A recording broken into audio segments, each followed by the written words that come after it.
I sat with my face buried, sobbing in Wheaton College chapel. I had come to Wheaton College to be a youth pastor, and they were playing the hymn, "It Is Well," and it was not well with my soul. In fact, my faith was entirely gone.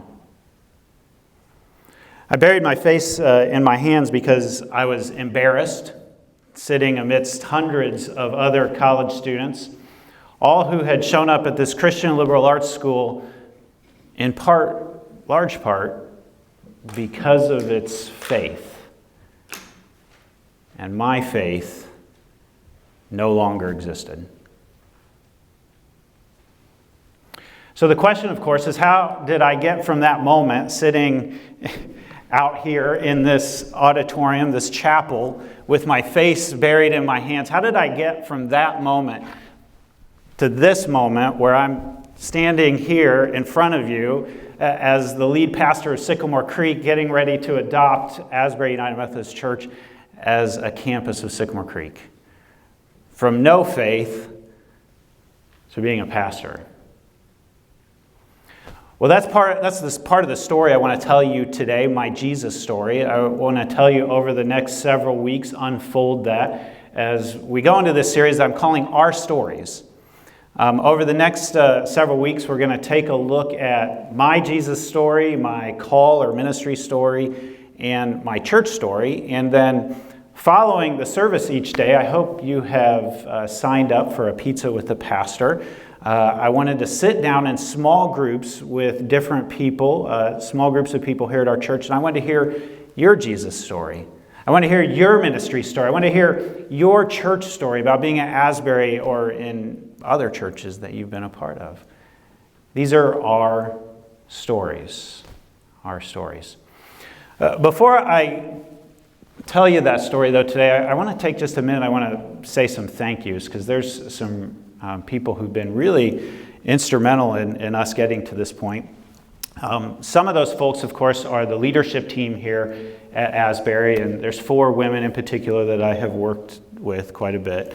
Dawn, thank you, Dawn, and Judy, thank you so much, and Carol, there's Carol, and Deb, am I missing Deb? I think, but I'm so grateful for the 4 of you. You've been such a pleasure. It's been just a wonderful experience working with the 4 of you. I'm also thankful for Bruce, who I have talked with several times about the endowment and finances at the church. So Bruce, thank you so much for those times that you have chatted with us, and I'm sure there'll be more chatting as well. Allie Watson has been absolutely wonderful to work with, and just in case you didn't catch it, Allie, we've hired her as a staff person at Sycamore Creek to help us administer this transition with us. And then one person as well that I'm especially grateful for this morning is your Pastor John. You're going to hear a little bit of my Sycamore Creek story in the 3rd week, and one of the passing of the baton from the founding pastor of Sycamore Creek, Barb Flory, to me was an act of grace and humility for somebody who had birthed a church and was now passing their baby off to someone that she barely knew. And the humility with which she did that, John, your humility in this transition is reminiscent of that. I think that's large part why Sycamore Creek is doing so well, because of that transition from Barb to me and how well she did and humbly passing that off. So John, thank you so much for your humility in all of this. It's really an unusual thing for an incoming pastor to be preaching at a church before you actually start at the church on July 1st. So again, if you haven't signed up for a pizza with a pastor, I hope that you'll do so. We have a small group that's meeting today, and then next week, of course, is Mother's Day, but I wonder, should I do one on that week? And Mother's Day is not a fun holiday for everybody. So, or you don't have family in the area. And if you're in that boat like me, and my family's not in the area, my moms are not here, you can join me next week for that pizza with a pastor. These key verses that Jack read so well, John 3:16, "For God so loved the world that he gave his only begotten Son, that whosoever believes in him should not perish, but have everlasting life." I want to tell you my Jesus story today. And then the passage from 1 Peter. This one's from the Message. "Be ready to speak up and tell anyone who asks why you're living the way you are, and always with the utmost courtesy." That's what we want to do. That's the theme verse over this whole series. We want to tell you why we're living the way we are, and to do it hopefully with the utmost courtesy. I grew up in a very devout Christian home. My family very early on were Nazarenes. Anybody familiar with the Nazarene church? It's actually a split from the Methodist church. The way that my grandparents told it, the Methodists were getting too rich, and so the Nazarenes split off to be able to focus on the poor. And my grandparents were super devout Nazarenes. So much so that when I was deciding to get married to my wife, Sarah is in Texas this week at her annual writing retreat with her writers group. When I was deciding to get married to Sarah, I went around to my family and I said, "Is there an engagement ring, an heirloom ring that I could use to propose to Sarah?" I thought that that would have more value, or that historical piece, than just buying something. And I found in both of my grandparents that they didn't wear jewelry. And I had never noticed that. And so one grandfather had proposed by giving a watch to my grandmother, and the other had proposed by giving my grandmother a chest. And I thought, neither of those is going to work for Sarah. My mom was my first pastor growing up. In many ways, she still is. Parents, you are your kids' first pastors. Don't ever forget that. You have way more influence on them than I or John ever will. And I remember days when my mom, who was a single mom, would be raining, or one of us were sick, and we couldn't get to church. So she would gather us on her bed, and we would sing hymns, and she would preach a little sermon to us, and she would ask for prayer requests and pray for us. And I kid you not, she would put a basket on the bed to receive an offering from us. My mom was my first pastor. When my parents divorced when I was in elementary school, it was because of my dad's infidelity. He had an affair. My mom waited for several years for my dad to come back to her, and he never did. And so they ended up getting divorced. In the midst of that, my grandparents and my mom and my dad, they all went to the same church, and you know how awkward that is, right? And my mom never felt quite as comfortable in that Nazarene church anymore, so she left to take us to a different church. And where she ended up taking us to was a large Assemblies of God church. It's now a mega church. The church I grew up in now is like 8,000 people on a Sunday morning across multiple campuses. And she went to that church because it had a reputation of preaching grace. And post her divorce, she needed God's grace. She needed God's grace. I got very active in the youth group at that time. In fact, I was involved in leadership in many ways. How many of you are familiar with the Emmaus Walk, or you've maybe been on an Emmaus Walk? Got a handful of people. I went on the youth version of that. In these circles, it's called a chrysalis. We called it a youth discipleship walk. And it's a very intense discipleship weekend. And after going on my first one, then I got invited to participate in leading future ones. And I was one person who gave one of the talks that weekend. And the talk I was asked to give was on evangelism. How do you help your teenage friends come to make a commitment to follow Jesus? That was the topic I was asked to talk about. I was very active in prayer movements in our church. I would pick up kids, fellow students, at 6 a.m. in the morning. It was still dark, and we would go to the church and we would pray at the church for revival in our school. Actually, what we really did was we tried to just not fall asleep. My senior year of high school, the youth pastor in our church, his name was Brad, was fired.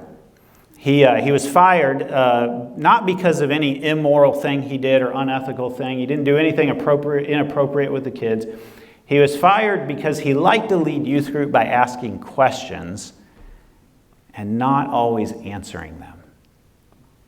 And in the church that I grew up in, the answers were more important than the questions. And so I'll never forget the day the pastor came to youth group and he sat and it was actually one of the bravest things I think I've ever seen a church leader do. He said, if you're angry with Brad being fired, I am the person you're angry at. I take full responsibility for that. Now maybe the pastor saw something that the rest of us didn't see, because shortly after that, Brad was no longer a Christian. Now I went off from there to go to Wheaton College, which I shared with you a little snippet of that experience. Wheaton is a Christian liberal arts school. It's known particularly for being strong academically and strong in its faith. In fact, sometimes it's referred to as the Harvard of evangelical schools. And I was deeply moved by what I saw there. And as I came in, they said, what do you want to do so they can get into what you're studying? I said, I want to be a youth pastor, because of the youth pastors that had been so influential in my life. So they said, all right, well, you're going to want to study Christian education. So I got into being a Christian education major. I loved studying Christian education, except that Brad's questions continued to bounce around in my head. And I continued to ask those questions without finding a lot of answers. In fact, the question that I was particularly interested in that really challenged me at the time was, what do you do with people of other faiths, people who are not Christians? In fact, the real group that I was particularly interested in and struggled with was, what about the Native Americans who never had the chance to hear about Jesus? What do we do with them? And the church that I grew up in said that if you don't confess with your mouth and believe in your heart that Jesus is Lord, then you're going to be in eternity in hell. And I thought, how does a God who have never heard of this Jesus, how does a God condemn them to hell for eternity? And I wrestled with that question. I struggled with it. And I came to think, you know what, if I could believe or really trust, find complete certainty in who Jesus was, then I could trust Jesus. And I wrestled with, how do you figure that out? How do you know with 100% certainty who Jesus is? And I landed on the resurrection. If I could truly, without any doubt, with 100% certainty, believe that Jesus was really raised from the dead, then I could trust in Jesus. And as I wrestled with that question, how do I know without any uncertainty, without any doubt, that Jesus was raised from the dead? I found that I couldn't know that with 100% certainty. I couldn't know that without any doubt. There was always doubt. There was always uncertainty. And that led me to that moment in the chapel with all of my fellow Christian students singing the hymn, "It Is Well." And in my life, it was not well. In my heart, it was not well. Everything I had hoped for or believed in at that moment was gone. It was gone. I looked at the world without faith, and it looked like a very dark and depressing and meaningless and purposeless life. It was about that time that I met my future wife, Sarah. And I thought, you know what? Here's this. Sarah is a preacher's kid. Her dad is a retired Presbyterian minister. And I thought, how open can I be with Sarah about this? You know, she's going to assume a lot of things about who I am because I'm at a Christian school. And I decided, in part because I saw the history of my mom and my dad, and part of that history is that my dad was never really open with my mom about who he was. And I said, I don't want to start a relationship off in that way. So I told Sarah in one of our first dates, I said, something you need to know is that I am not a Christian. I don't believe in any of this stuff that we are talking about at Wheaton College. In fact, I was in theology classes, and I would write papers, and I would write everything about how you were supposed to know what this stuff was. And in the last paragraph, I would write, but I don't believe any of this. And here's how gracious my theology professors were. They still gave me A's on those papers because I had mastered the content, even though I didn't believe in it. It was a grace-filled space that I was in. And so when I was talking with Sarah, I was like, am I going to get, what's this going to do to our relationship? But I took the risk of being genuine and authentic and vulnerable to bring my full self to her, even in the midst. And I was uncertain. I had a lot of doubts about how she would respond. And somewhere in the midst of that, she saw in me something that was still attractive. The genuineness, the authenticity, the willingness to be deeply vulnerable in my insecurity. Over that summer, my wife is an English major, and she's an author. She's written and published about 12 books. She's currently working on a youth fiction trilogy. It's a fantasy trilogy. And that's, again, she's at a writing retreat down in Texas this week, or she would be here this morning. But she looked at things a little differently as an English major than I did. I'm very sort of philosophical, intellectual. And she suggested, Tom, why don't you read this children's series called The Chronicles of Narnia? And many of you are probably familiar with that book, The Chronicles of Narnia, written by a gentleman named C.S. Lewis. And as I started to read through these for the first time, actually my fifth grade teacher in public school read The Lion, the Witch, and the Wardrobe out loud to us. It was, I don't know if it was in the curriculum or if she just decided to do that, but that's the only one I was familiar with. And I started to read through the whole series then as an adult. And when I got to the book, The Silver Chair tells the story of Eustace and Jill, and they go into Narnia, and they go on this journey to try to find Prince Rilian, and he's the true king of Narnia, or the prince of Narnia, and he's disappeared. And they end up in the underworld. And in the midst of this underworld, they come across the witch of the underworld who has bewitched Prince Rilian so that he doesn't remember who he is. And along the way, they have this character that's going with them that's called a marshwiggle. And marshwiggles are known for being pessimistic about everything, very realistic. And his name is Puddleglum. And there's a point where they find Prince Rilian, and they're in a room, and the witch Prince Rilian has remembered who he is, and the witch is trying to bewitch them and cast a spell on them, and trying to help him forget again who he is. In fact, help all of them forget who they are. And there's this moment that Puddleglum speaks something to the witch. There was a moment where C.S. Lewis opened a window of grace into my heart and particularly my imagination for how you could choose to believe even though you were uncertain. How you could choose to trust even though you may still have doubts. I want to read just this little portion of Puddleglum's response to the witch in that moment.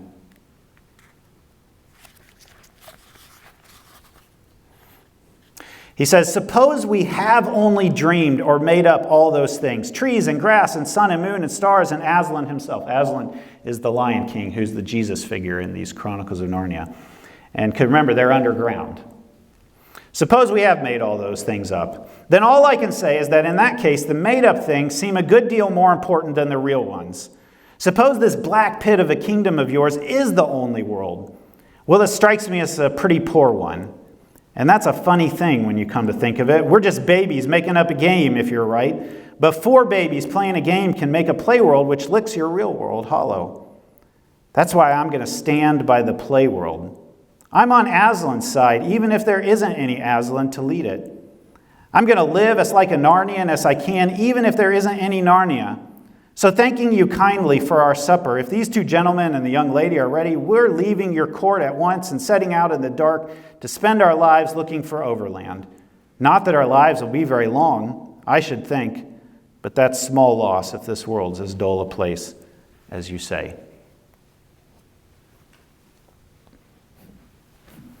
In that moment, I realized that if you want to think about this sort of line here, the aisle, as the line of belief.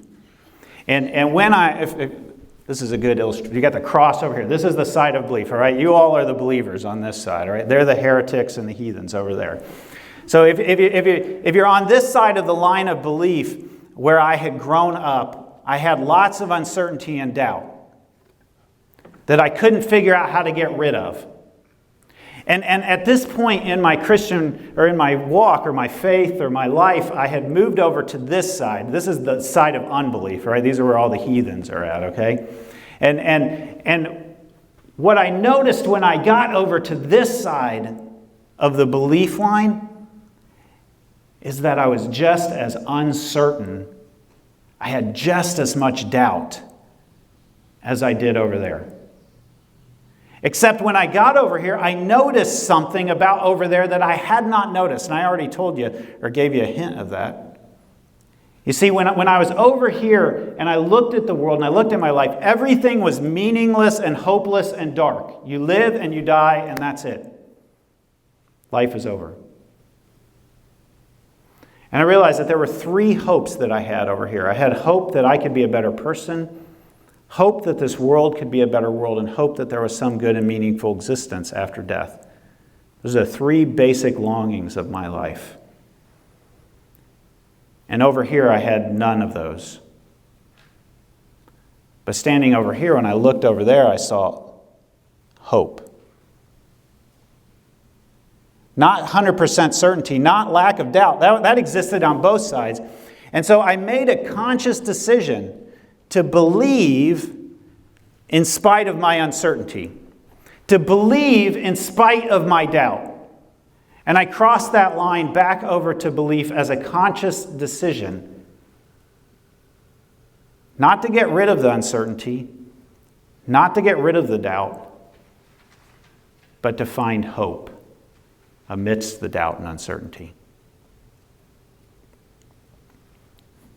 C.S. Lewis, in another little essay, it's called Meditations in a Tool Shed, he says he's sitting in his tool shed out back, and there's a crack in the door, and he can see, you kind of imagine like the sun shining through this back window here, or maybe even a crack opening up in the ceiling, and you can see a ray of light shining down on us.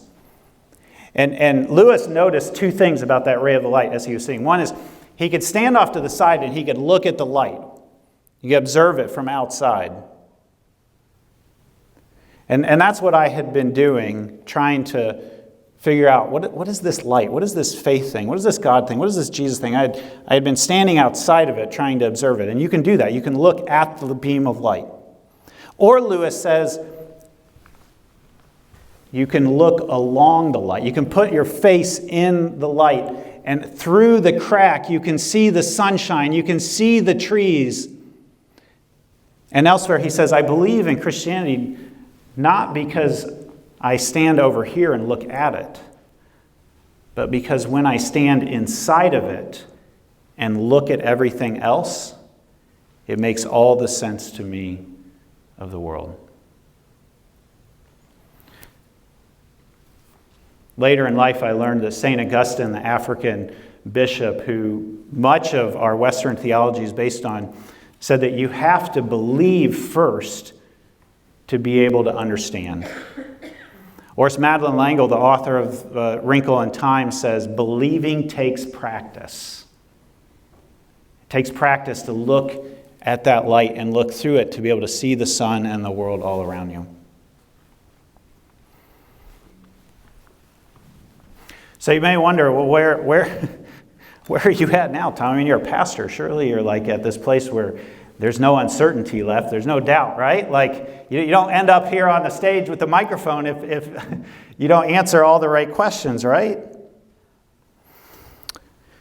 Well, depending on which side of the bed I wake up on, either this whole Jesus thing seems ridiculous, or this whole Jesus thing makes more sense of the world than anything I have ever come across. I'd say about 90% of the time I wake up on that side, but 10% of the time I wake up and I think, this whole thing is ridiculous. At Sycamore Creek Church, we have 3 values: to be curious, creative, and compassionate. When we talk about being curious, what we mean is that your questions are welcome. You don't have to have it all figured out. You don't have to have certainty to come join us and belong. You don't have to leave your brain at the door.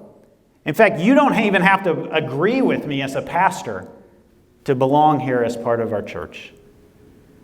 We're a church that's curious, willing to ask questions.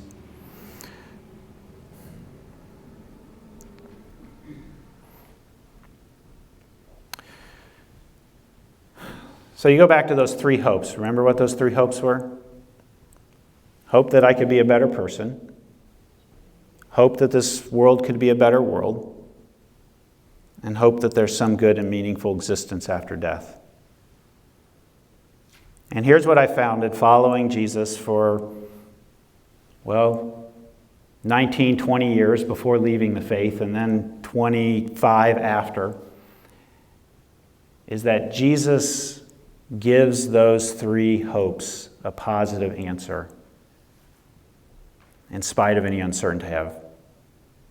In fact, uncertainty is kind of like taking a step onto a bridge that you're not sure whether it'll hold your weight, and when you do step onto it, you find it does. Hope that I could be a better person. I mean, we as Wesleyans know that answer, right? Like, we are perfecting our love. We are going on to perfection. Hope that this world could be a better world. There's nothing more than following Jesus and wanting to see the injustices of the world made right.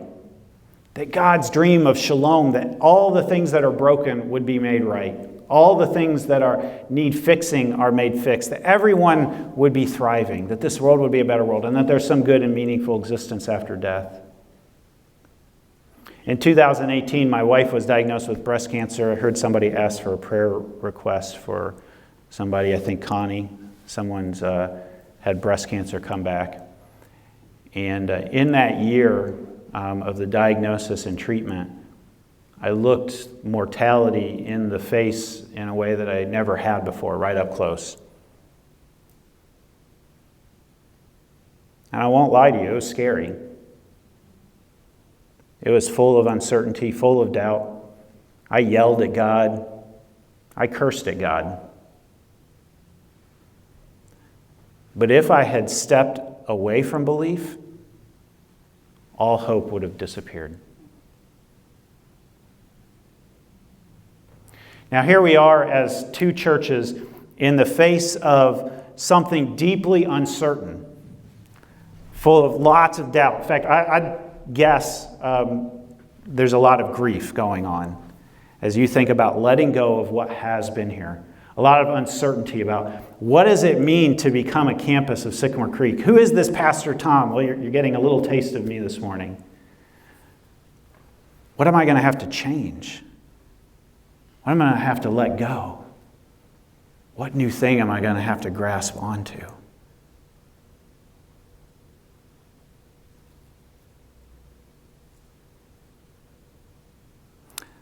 You all heard me in one of the town halls say, I'm right there with you. I mean, my family, we're leaving a neighborhood that we have grown to love. We're leaving something that's very certain and comfortable for something uncertain. And what I have learned, this is what you're going to hear each week, is have a practice or a habit of trusting Jesus in the midst of the uncertainty.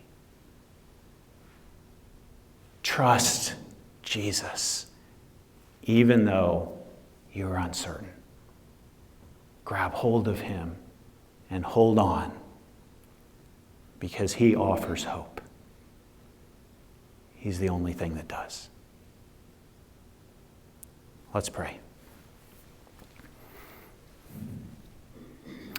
Good and gracious God, you have met each one of us in some way, whether it's similar to mine, all in my head, or whether it's in some other way, some brokenness, some other question. And we're here, God, because we're grasping hold of Jesus amidst all of the uncertainty and doubt of life. God, as we hold on to you, help us experience your grace, which holds on to us more firmly than we could ever hold on to you. In the name of Jesus and the power of your Spirit. And all who agreed said, Amen.